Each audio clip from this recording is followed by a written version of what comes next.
Hi guys, Dr. Wendy Dearborne in the house with another episode of You and the Laws of Attraction. Well guys, welcome to the show. Today we're going to be talking about how badly do you want it? And we're going to define some things out about that. And I'm actually going to read a little fable to you. It's taken from what Dad said. You know, my dad loved stories. He loved parables. He loved fables. He loved a story that could illustrate a point. But anyway, that being said, guys, welcome to the show. But before we get started, how are you all doing? You know, COVID is still making its presence known in so many people's lives, in so many different ways. For all intent and purposes, we are still on, if you will, lockdown.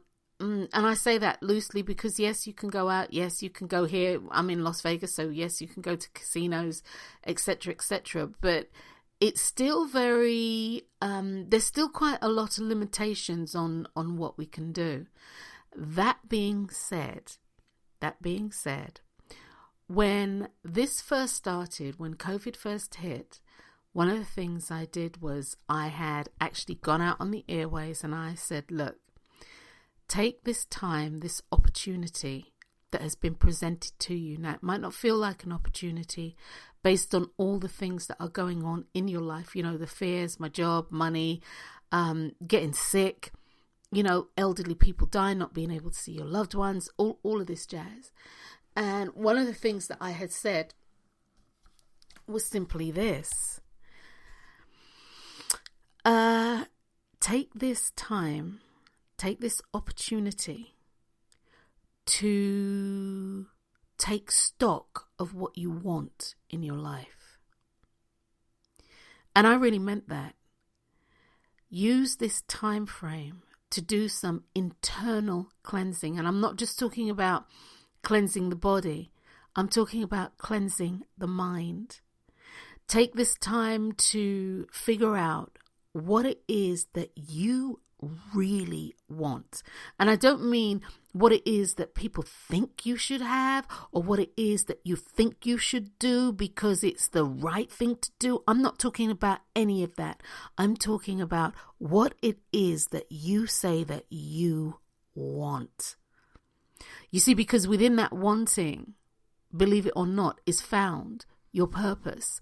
Within that true, and I mean that true gut and authentic wanting, there is your purpose found. There is found your potential. There is found, if you will, your money maker. Okay, guys? Your money maker is found there. So I had encouraged my tribe, if you will, to take this time to figure it out. You see, you've got time now. And one of the things that I did discover with, you know, everything that's going on, this pandemic, and believe me, when I say it's worldwide, I have family in several different countries. And it's amazing how everything is following suit. And I mean, everything is following suit. Every country, take the West Indies, Canada, the UK, New Zealand, and a few other places. I have family there, and I'm talking about family. And everything is following suit. It's the same thing all over. But that being said, because I digress, I am getting off of topic. That being said, take time out to figure out what you want. Even if you were going to work, that's the other thing. There were a lot of people, they were saying that there were a lot of people that weren't going to work. Most of the people that I know, while work for them had slowed down, like they were going in every other day, they were rotating every other day, so all the staff weren't there at one time and things like that. Most of the people I know, they actually wound up going to work. But that being said, guys, it's vitally important that you figure out what it is that you want to do for your life. there's something that it's important to know. If you don't actively utilize your energy to create the life that you want to live, you will be used for somebody to create their life.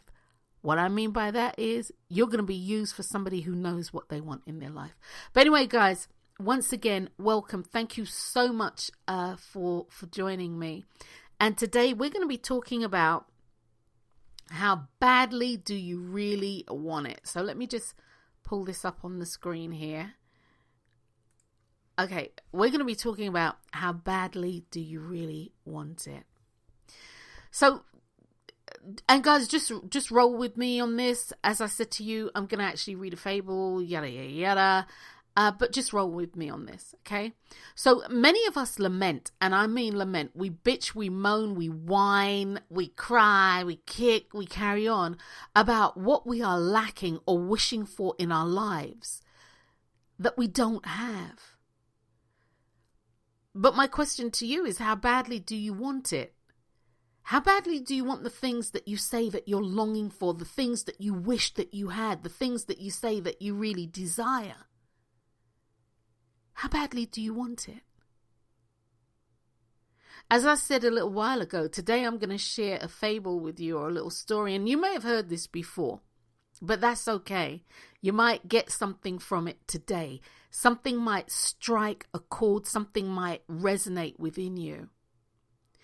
But anyway, I'm gonna be sharing this little story with you, and I'm gonna be using the moral of this story as a metaphor for your own life. You know, and this story can provide you, should you choose, a serious yardstick to use. A serious yardstick. My phone. She's so nosy, my telephone. A serious yardstick to use as to how you're going to measure how badly you want what you say you want in life. Or whatever it is that you say that you want for your life. Okay, guys? It's really important. And as a disclaimer, sometimes this comes towards the end of the show. Sometimes it's at the beginning of the show. I'm going to tell you this, guys. Just because I'm saying it doesn't make it so. Okay, this might not be it for you. Okay? Just because somebody says it doesn't make it right. I'm sharing with you my experience. Your life is about your experience and creating that experience for you. Okay? You need to do your own due diligence. All right, guys? You need to do your own due diligence. Because what's happened to me, and as I say, guys, your life is happening for you. So what's happened for me in my life is really for me. I'm just sharing with you my thoughts and my experiences. You need to do your own due diligence. You don't need to be a clone or a clown, for that matter, for anybody. But anyway, guys, that being said, far too often in life, we say that we want things. You know, guys, the perfect relationship, the beautiful home, the job, the car, financial security, perfect health, the perfect body, fill in the blank. You fill in the blank. And might I say, there's nothing wrong with any of the above that I mentioned. They're all yours for the taking. But anyway, you fill in the blank. There are things that you say that you want, you dream of having. We say that we want these things. We dream about them. We cry, we kick, we scream, we moan, and let's not forget, we bitch and we whine about this stuff as well. Because these are the things that we say that we desire most. These are the things that we say that we desire most that just won't. Capital W-O-N-T.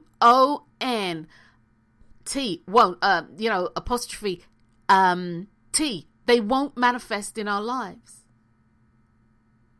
We lament, we moan, we cry, we kick, we scream.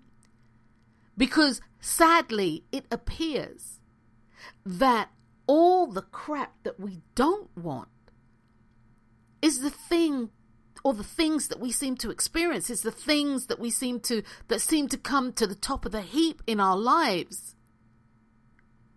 The things that we don't want to happen. You know, I don't want to be broke as a joke, and hey presto, it manifests. Lack of money. I don't want to be in a dysfunctional or unloving relationship, and hey presto, it manifests. I'm in a bad relationship or another bad relationship.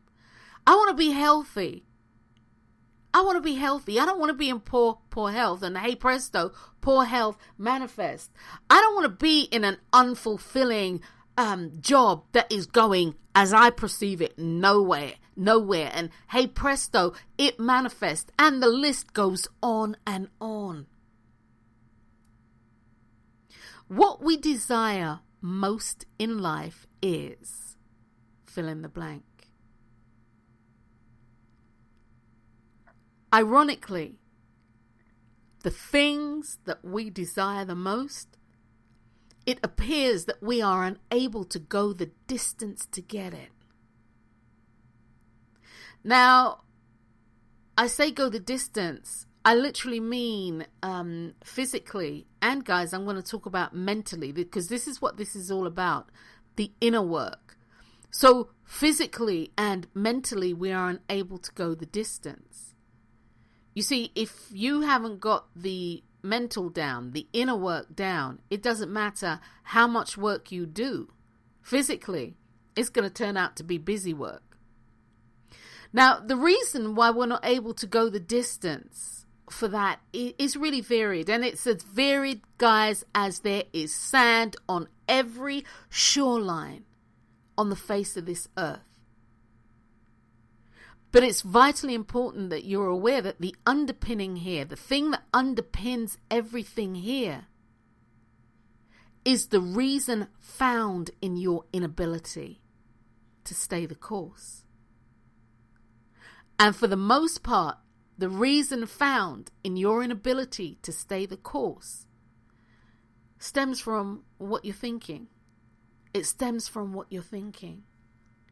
Now, we like to call, how should I say, when things don't go our way, all right, when things don't go our way, it can be called self-sabotage, or it can be a product of self-sabotage. It can be a product of being afraid, fear. It can be a product of feeling lack of support, lack of motivation, being bloody minded. You can attach whatever label you want as to why you are unable to go the distance to get what it is that you really say that you want. But the truth is that people say they want things, and yet they don't really do enough to get the things that they want. And I'm going to cut you all some slack here. Sometimes it's because it hasn't been brought to your awareness. The things that you may do, the things that you can do to support yourself in being able to manifest. So I'm cutting you some slack here. But there's truth to this when I say this, that people say they want things, but yet they're not really prepared to do what it is that they need to do to get it. One of the things that actually strikes me as really ironic, when we, that's me, you, us, everybody, when we don't get the things that we want, we then have these experiences that are internal, emotional, and external, physical. We have a reaction to that. And we can spiral down into depression. We can spiral down into ill health. We can spiral down, and it's always this spiral down into retreating away from self and the world. We can spiral down into creating yet another pity party where you are the solitary guest, you're the host, you're the DJ, you're everything, the bartender, this pity party of one. We can spiral down into that. But no matter where we spiral to, the final analysis states that you were unable to go the course and you didn't get what you want. So the question is that deemed as a failure? If you set out to do something and you don't get what you want, is it deemed as a failure? Well, the use of the term and the connotation that failure can bring into your life, that's a choice. As I said to you guys, you need to do your own due diligence. How you choose to view failure and that word is how you choose to view that word. But for those of you who know me, and for those of you who are getting to know me, for my family, for my friends, for my clients and my acquaintances, I do not believe in failure. There's no such thing. When things go south or things go in the opposite direction, or they go off on this tangent that you couldn't even foresee coming, when things do not pan out the way in which you expect them to, once you get over it, that scenario creates an opportunity for you to view the situation as an endless possibility for learning, growth, and teaching you on an intimate and up close and personal level, as close as breathing, personal level, how to manifest or what you need to manifest. And okay, guys, I'm going to say here, and just roll with me, I'm going to say here that when things don't go your way, I'm not saying to you guys that you're not going to be hurt. I'm not saying that you're not going to be angry. I'm not saying that you're not going to feel like trust has been broken or your heart has been broken. I'm not going to say that you're not going to be confused and angered and afraid and disillusioned and feel pain and any other emotion that you can attach to the feeling for not getting what you want in life, or for what you wanted to manifest, the disappointment. I'm not going to say that you ain't going to feel that, because you will. And that's life. Everything that I mentioned above comes into your life, manifests into your life for you, so that you can, so that it can point you in a direction so you can find clarity. And so, guys, just bear with me for a hot minute, because I'm going to go off on a tangent here. Emotions. Far too many people make choices based on their emotions. But your emotions are mercurial. And if you've listened to any of my podcasts, you will hear me say many of these things over and over and over again. Your emotions are mercurial. Today you'll be angry about something and you will laugh so hard you nearly pee your pants. And that same thing that you laughed at today, you will be fit to be tied tomorrow. You are so angry. What has changed? Perhaps how you look at it. I don't know. But this is what emotions are. Next week, you might not even remember what really ticked you off about this. Or you have a family feud going. And you can't even remember what started it. That's how long the feud's been going. You cannot remember what started it. Because at the end of the day, emotions and your feelings are pointers. They're flags. They're yardsticks. They're benchmarks for you, so that you can know what to do next. The choice of what to do next. And again, don't make choices based on your emotions Allow your emotions to show you what you are truly feeling so you can take stock of where you're at.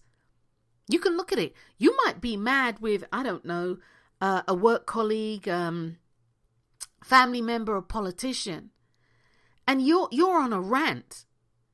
But when you sit back and you take stock about what's going on, you realize it's not them. It's not them. What you're really cheesed off about is the fact that you hate your job. And as a result of that, anything and everything that certain people do is going to irritate you. And guys, when I say it can be as simple as that, I really mean that. It can be as simple as that. But that being said, let me get back on topic.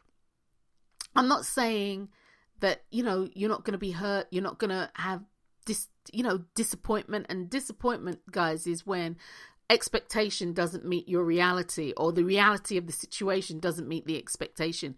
Disappointment ensues. So I'm not going to say that you're not going to have all of that when things go south, when things don't go the way you want. But what I am saying is that there is a chance that when you have these experiences that you'll drop down. And sometimes, guys, the landing will be freaking hard.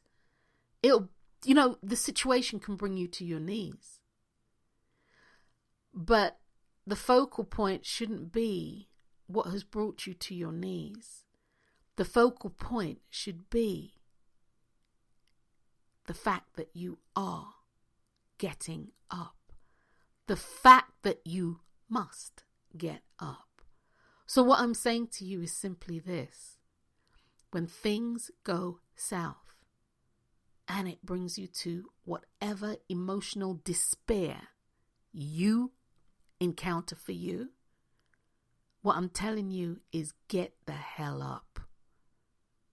Focus on getting up. Now, I'm gonna say this.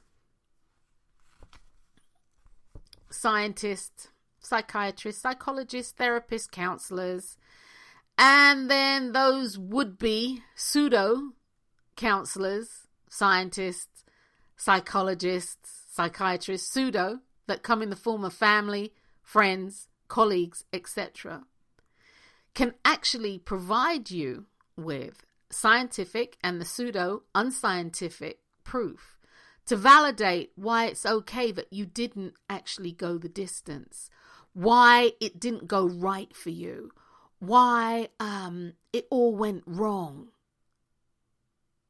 You'll hear, you were born on the wrong side of the world. You were born female instead of male. You were born male instead of female. You were born into wealth, or you were born into poverty. You were born in the wrong era. You were born with the wrong skin tone color. You were born into the wrong traditional religion.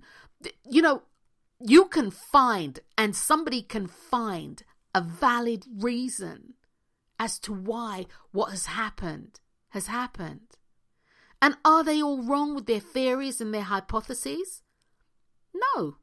They can't be. Invariably, there is much credence to what they have to say. They nailed it. They nailed your socialization. They nailed, your human condition as to why you can't go the distance. Guys, they hit it right on the head. The fact remains that many of the professionals and some of the pseudo professionals, they feel that they can almost read you like a book. In fact, many of the professionals, based on their training, and then with the years of experience, they can look at you and you start speaking, and within the first 3 minutes, they've kind of got a summation of what's going on for you. They have a summation, and they then put into practice, their version of the extent of your potential. Now, if you think I'm lying, or if you think I'm not telling the truth, then I urge you, if you have anybody in your circle who is a professional like this, and they are truly your friends, speak with them candidly. Ask them about this. Ask them, and you'll see. One of the things that it is really important to do is not to allow people to pigeonhole you. Don't become somebody's thought process about you. Don't make it your truth unless you want to.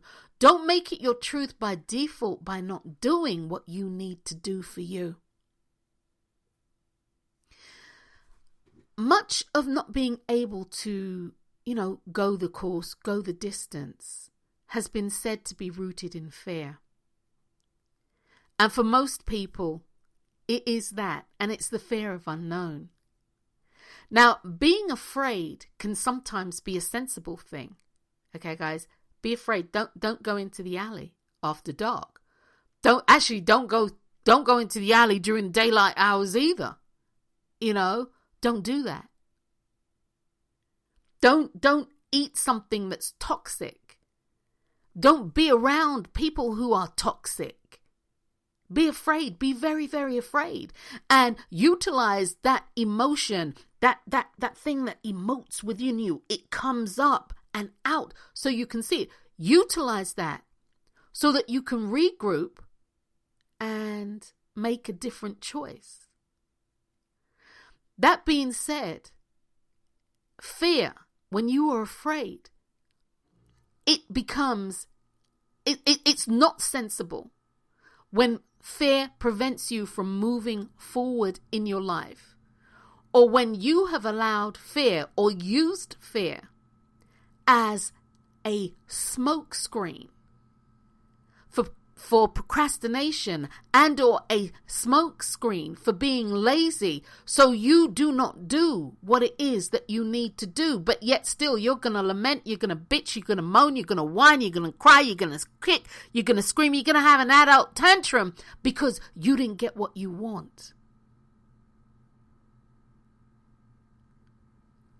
Do not blame fear for your inability to move forward simply because you can't be bothered or you won't be bothered to look further within as to what it is that you are wanting.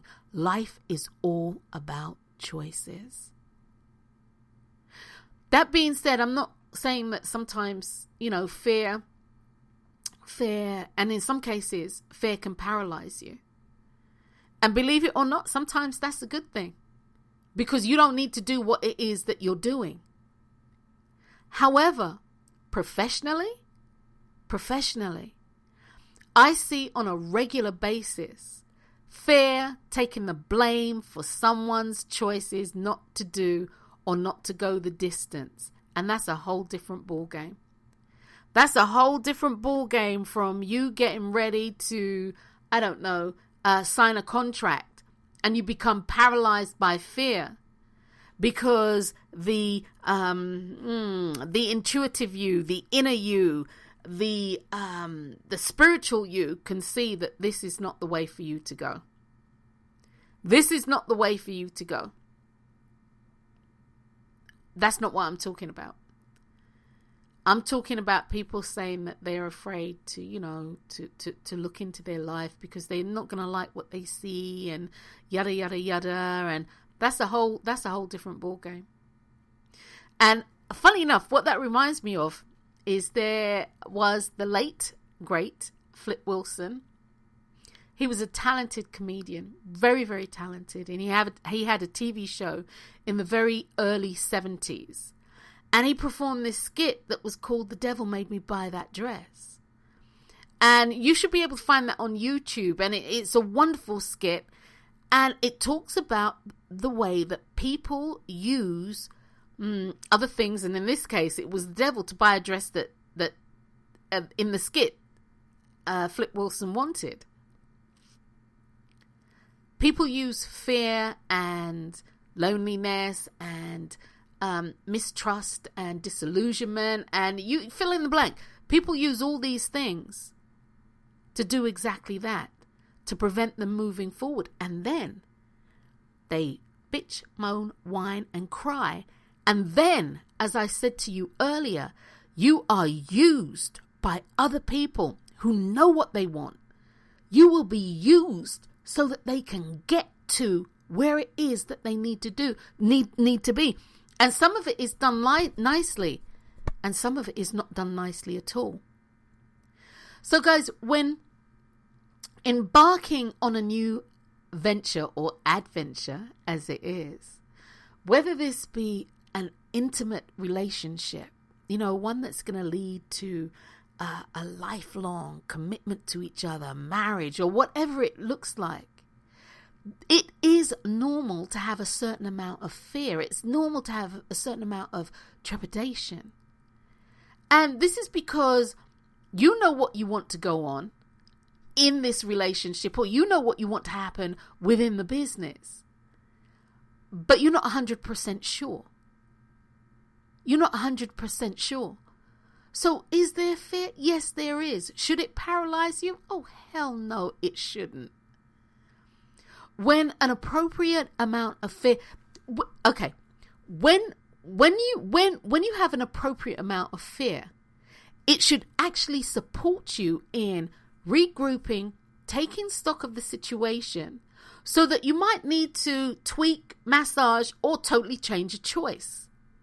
It shouldn't paralyze you.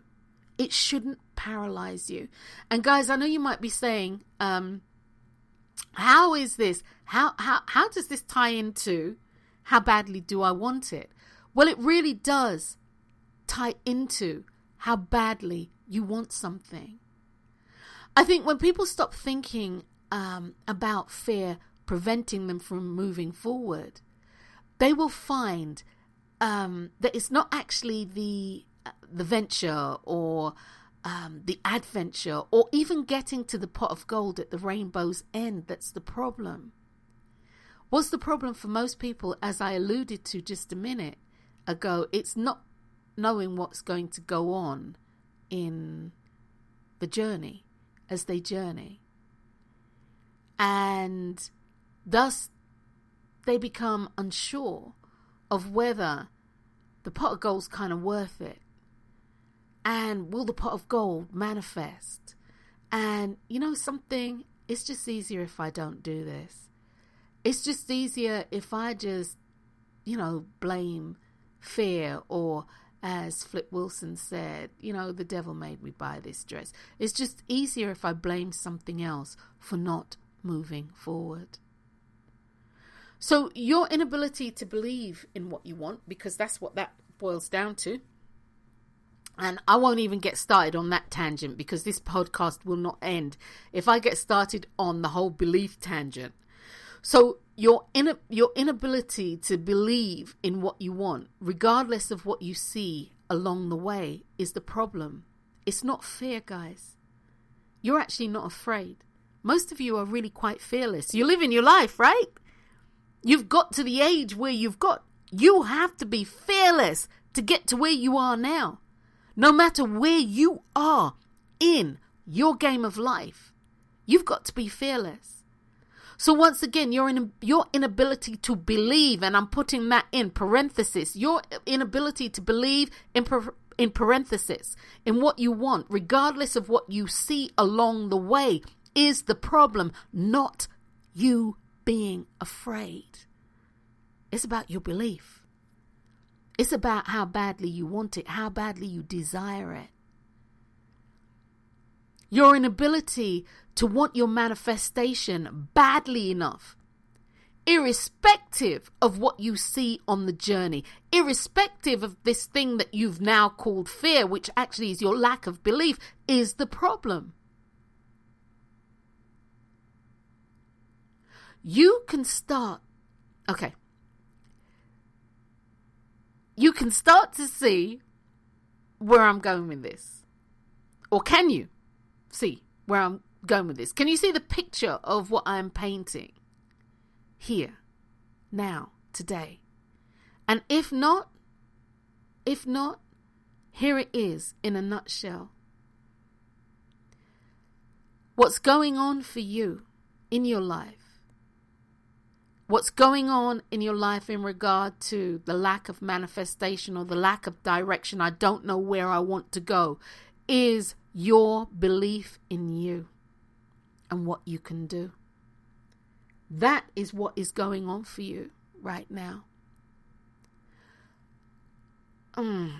Guys, look, in order for you to move forward in your life in a conscious way, you must first make a choice. If you do not make a conscious choice, the programs that you are running in your subconscious mind will be utilized to make a choice for you. Nothing in this universe, and I mean nothing in this universe, stands still. It's always moving, always oscillating, always moving, always oscillating. Guys, you are always moving forward. This is whether you are consciously aware of your movement forward or what you're moving to, and or not. But you are always moving forward. So guys, to go the distance to get what you want requires overcoming many things. And one of them is really keeping your eye on the goal. The other is getting up when you drop down. And as I said to you earlier, you will drop down on your journey, on your different journeys.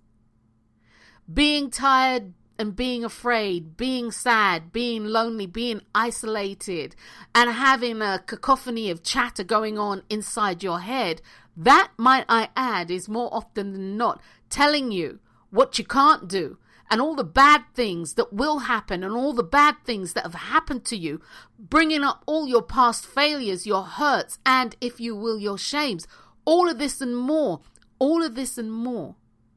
requires overcoming so that you can get to it. And that's in parentheses, it. And the it is the thing that you want to manifest in your life. And guys, all that I mentioned above, being afraid, being knocked down, getting up, sad, lonely, isolated, this incessant chatter and bringing up all sorts of stuff that is just not relevant anymore. All this sort of stuff that just brings more negativity out. Guys, you have to go through it. You have to go through it to get to it. You have to start this process of believing in yourself. You're fearless. You're here, aren't you? You got here. You got here. One of the things that I am definitely famous for saying is simply this: I can't breathe for you and you can't breathe for me. Only you can breathe for you.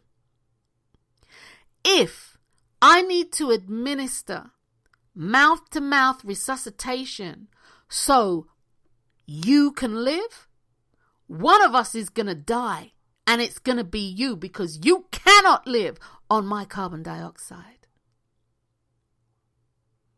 In the same way, you can't eat for me, and I can't eat for you. If you are eating for me, I'm going to starve to death. You have to believe in you, and you have to do for you. So on a personal note, in regard to self, okay, this is me. Guys, I am in no way saying to you that I haven't self-sabotaged, because I have. When I say I have, God knows, and God knows that I have, and God knows there are times when I have thrown the towel in. And one of the shocking things is that the towels have been balled back up with a rock inside and thrown back at my head. It's the kind of 2x4. It's the kind of 2x4.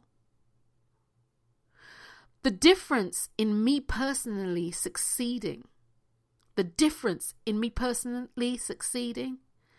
is truly the story I'm going to share with you now. I'm going to share with you a little story. And this is how I have succeeded. And I'm going to say this, guys.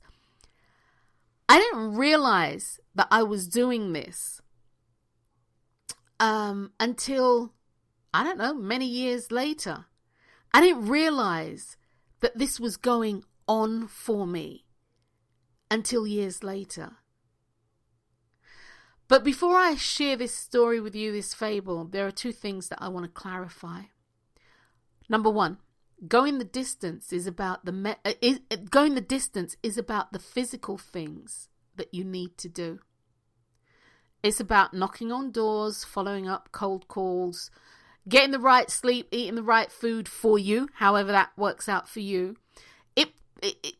Doing what you need to do physically for you. That's really important. That's part of the process. However, most of the things about going the distance pertains to your mental work and your mental outlook. What you choose to believe about you. What you choose to believe in the face of what's going on.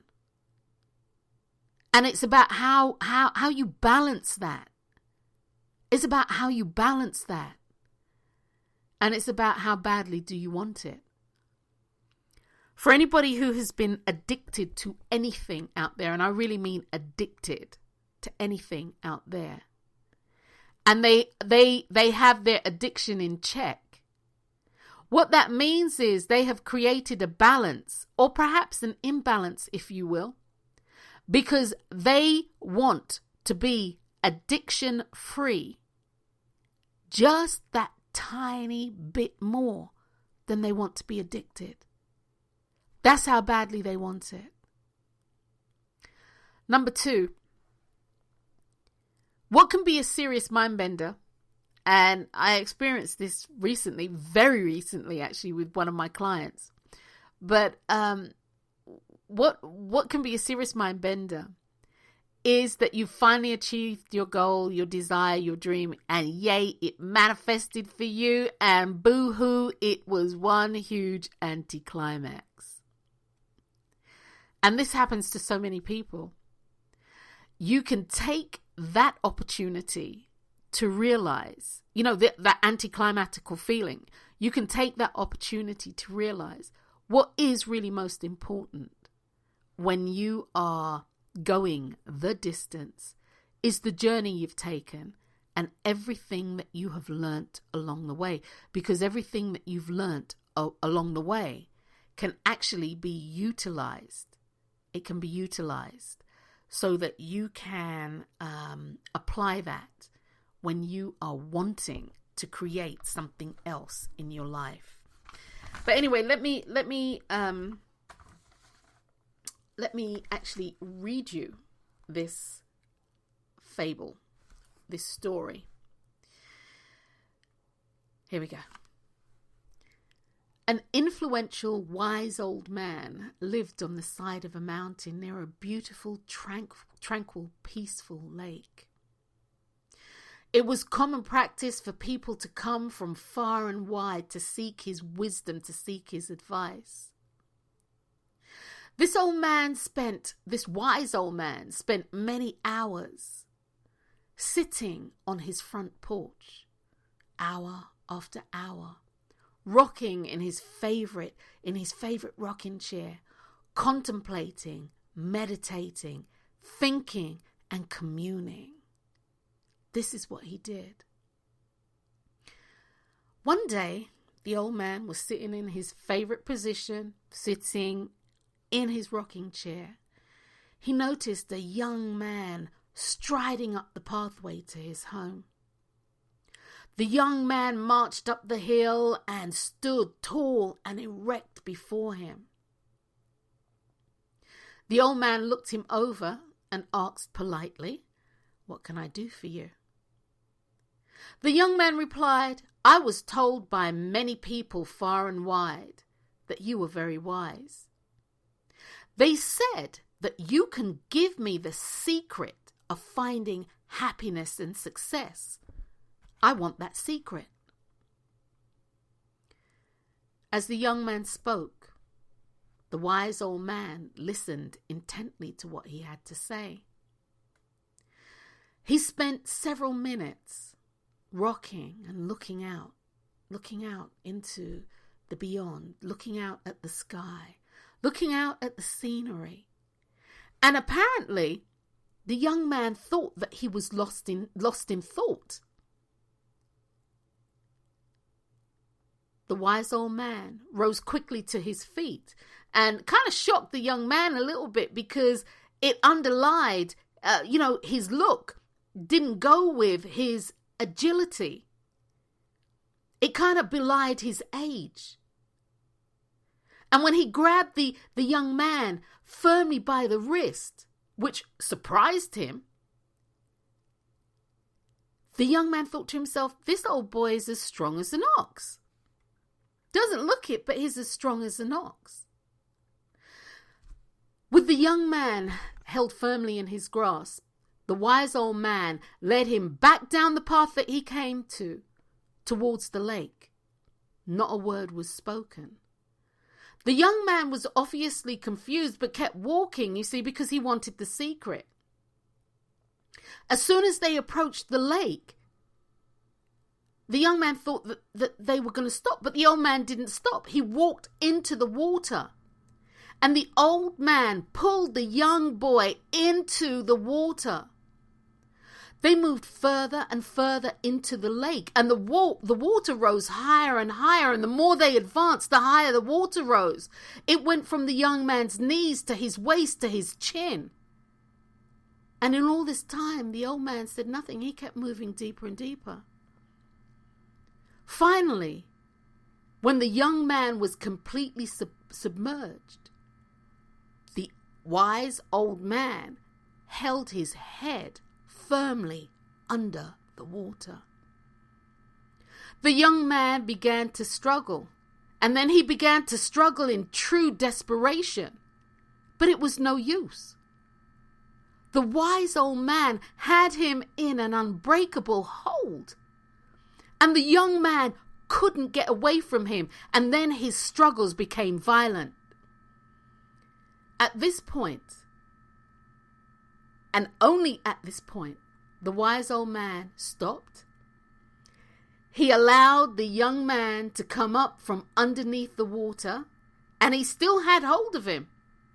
He led him out of the lake, back up the pathway to his home. In all this time, the old man hadn't spoken a word. He sat back in his favorite rocking chair and began to rock to and fro, looking out at the vista, looking out at the beautiful scenery that surrounded his home. After several thought-provoking minutes, he looked into the young man's eyes, and he could see that they were somewhat hostile. He could see that actually the young man was really hostile, because he kind of thought that this man was trying to kill him. So after several thought-provoking minutes, he looked into the young man's eyes, and he could see the question there. He could see the hostility there. And so he asked, "Young man, when you were in the lake, under the water, what is it that you most desired?" Having finally caught his breath, and with a lot of attitude, the young man replied, "Why, you old fool, I wanted to breathe."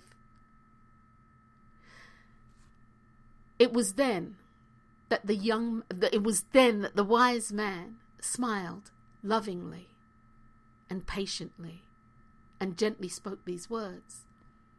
my son, when you want happiness and success in your life as badly as you wanted to breathe while being held under the water in the lake, you will have found the secret for creating that which you want, happiness and success. And that is the story, guys. When you want something as badly as you want a life, the breath of life, you will be able to go the distance. You will know how badly you want it. You will know that this is what you want for you. So how badly do you want the thing that you say that you want? For me, my lake is, and guys, I am sharing with you, literally, my lake experience is, when I want something badly, there is this taste, and guys, I cannot describe this taste, and it's unique to me, I would imagine, but there's this taste that I get in my mouth, and I know how badly I want it. And I also know that I'm going to achieve it. I also know that I'm going to achieve it. Behind that is behind that taste is wanting it badly. Behind wanting it badly is the desire. Behind the desire is the belief and the knowing that I can, I have, I will, I am, it's mine. When you start thinking about what you want in your life or what you say that you want in your life, start out by asking yourself this question: what am I wanting from, or what am I wanting to experience from having, and fill in the blank? What are you truly wanting to experience from having what you determine to be the perfect career, the perfect job, the perfect amount of money in the bank, the perfect business, the perfect spouse, the perfect relationship? What are you wanting to experience from that? And then for those of you who know me, please don't roll your eyes, because I know who you are and I know you're rolling your eyes, but then draw me a picture. Or draw yourself a picture of what that looks like. You need to know what this looks like, the thing that you are wanting. And if this is a challenge for you, then I know what is not a challenge for you. Do the same thing. Tell me what you don't want in your life. Tell me what's going on in your life that you don't want to experience anymore. Then flip the script on that, and you will be able to tell yourself what it is that you do want. So you're in a bad relationship. You don't want to experience the things that you are experiencing in that relationship. You don't want to experience the insecurities. You don't want to experience, the feelings of jealousy that you have. You don't want to experience the loneliness. And you've just told me what you do want. You have told me what you want in a relationship. If you're in a job that you hate, right there, you want to be in a job that you love. If you have surrounded yourself with negative people, and you just don't want to listen to their negativity anymore, you know what you want, guys. You really do know what you want. Flip the script. Knowing what you don't want is as powerful as knowing what you do want. And if I didn't say this earlier, why you are manifesting the things in your life that you don't want is because you are focused there. That is where your focus is. You need to change your focus to what you do want. Don't waste your time asking the question why. Why you don't want what you don't want. Don't do that. You know that if you're not in a loving relationship, you want to be in a loving relationship because you want to experience the love. So asking yourself that question, why, can sometimes be redundant. As I said, you already know that. Guys, look, good grief. I knew that I wanted financial security. I knew why I wanted financial security, because I didn't like the feeling of not having financial security. It made me uneasy. It made me feel like I could lose everything. I don't have to ask myself the question as to why I don't want that. I know why I don't want it. You know why you don't want it. You know, I wanted financial security because I didn't want to be a broken down joke eating top ramen noodles. And for all of those who know me, you know I love some food. So I didn't want to be broke down eating top ramen noodles, driving a 1976 Pinto or a Robin Reliant, being desperate, being tore up from the floor up, being manless or womanless, a biological clock ticking for man or woman, because I know that my life is moving forward and I feel like I'm being left behind. That is the why I wanted financial security. So guys, you do know why. You do know why. And while it is necessary, most people, you know why. But for the most part, knowing why doesn't necessitate you finding the correct pathway to achieve your goal. Knowing what that goal looks like, knowing what you want to experience from that goal, that will actually support you in finding the correct pathway to achieve your goal. Hopefully I said that right. Hopefully I said that in the right way. So I just want to share something with you. I have a friend, I have a friend, and I'll say that. I have a friend.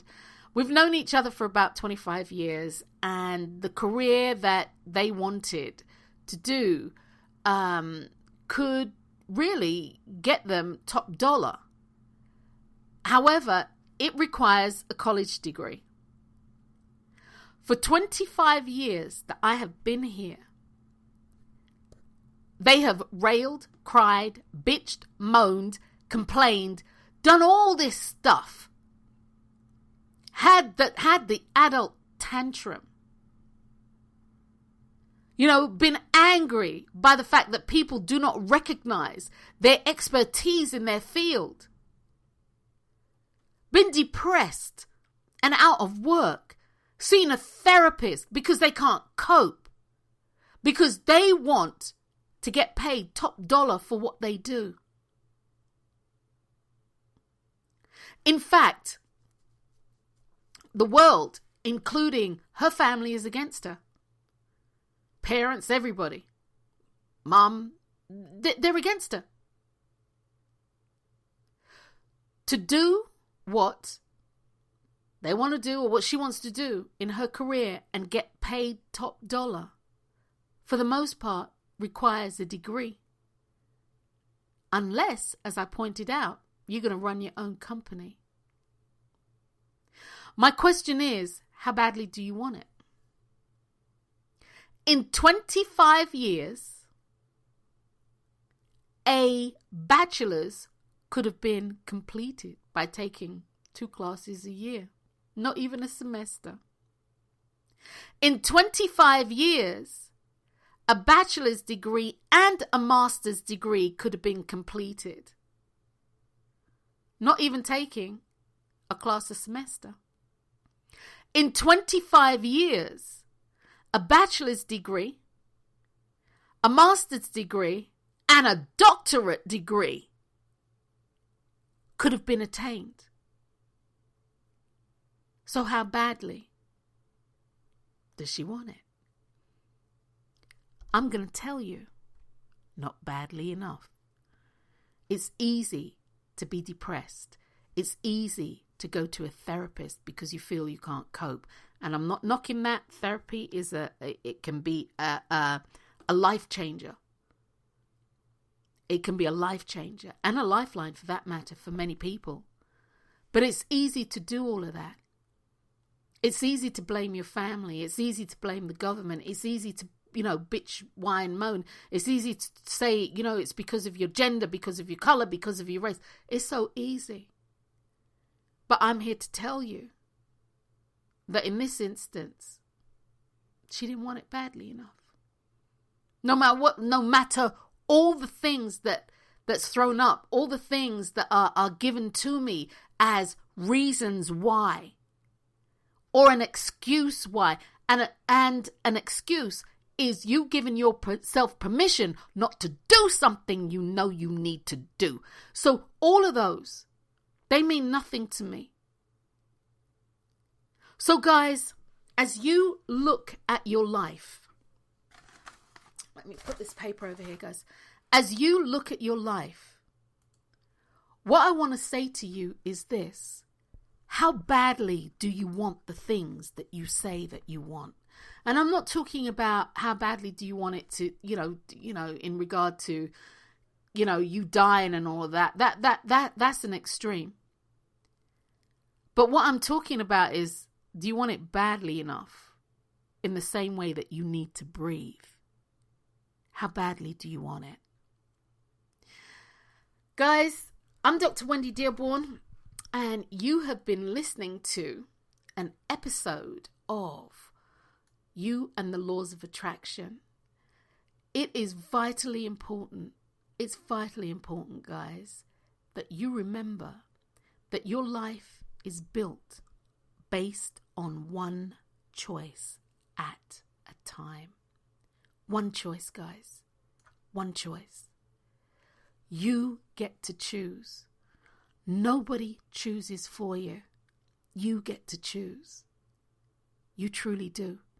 Irrespective of what you think, you are the sum total of your choices. And in parting, as we part until the next time, I want to say this. Just because, in this instance, like me, I believe it to be true, doesn't mean that it's true for you. So just because somebody tells you something is true, no matter who they are, how they show up, and their credentials, doesn't mean it's true. Just because 100 people believe it, doesn't mean it's true. The entire world could believe something is true, but that doesn't mean it's true, especially for you. Guys, I'm Dr. Wendy Dearborne. You have been listening to an episode of You and the Laws of Attraction. Until next time, guys, take care.